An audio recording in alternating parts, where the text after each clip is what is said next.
Hi there. I'm going to go over mostly a handstand against the wall, but I'm going to tie it into our pike position that we've worked on the box. The main goal here is to be able to maintain a good stacked position that we found on the box and then move it onto a wall. So keep that all in mind. We've obviously progressed everything all the way from just a basic plank position to a pike, and now we're going to go vertical with this.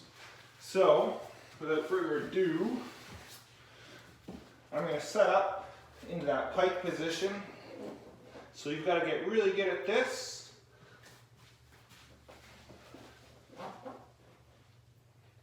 And be able to hold this for 30 seconds or longer.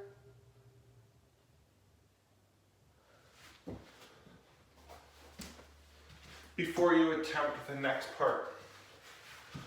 I encourage you to take a look at my other videos that go over where you should be placing your hands for these. That is a big part of this because it's going to allow for a better stacked position. Generally speaking though, we want to make sure that the hips are stacked over top of the shoulders and the hands.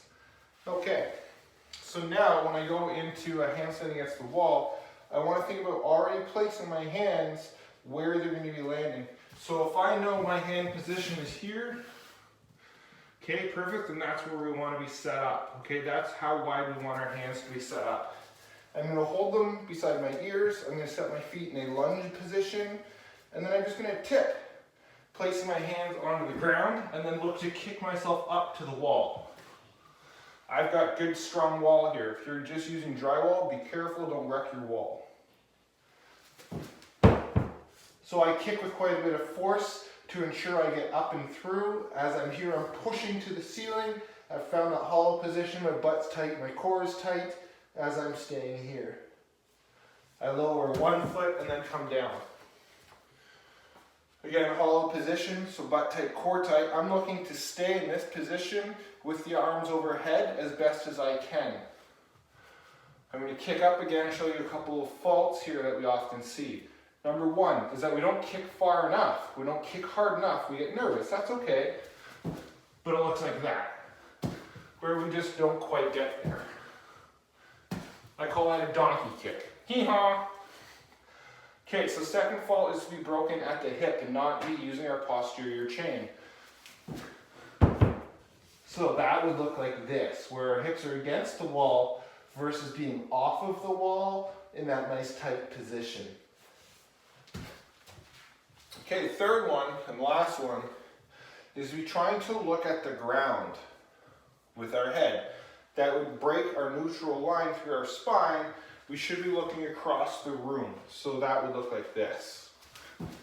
So instead of looking across the room, we would break the line and look at our hands. As you do that, you can see the relationship that happens through the rest of my body as my back becomes extended here versus neutral here.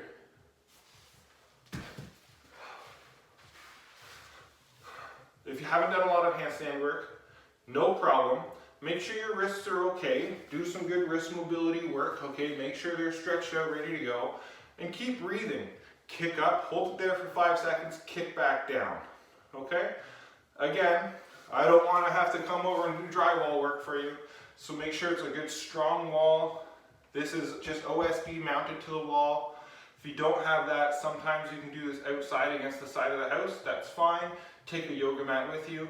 If you're not sure or you're uncomfortable kicking up in general, you can try and walk yourself up and then just kick, kick, kick, and then eventually work your way up and through.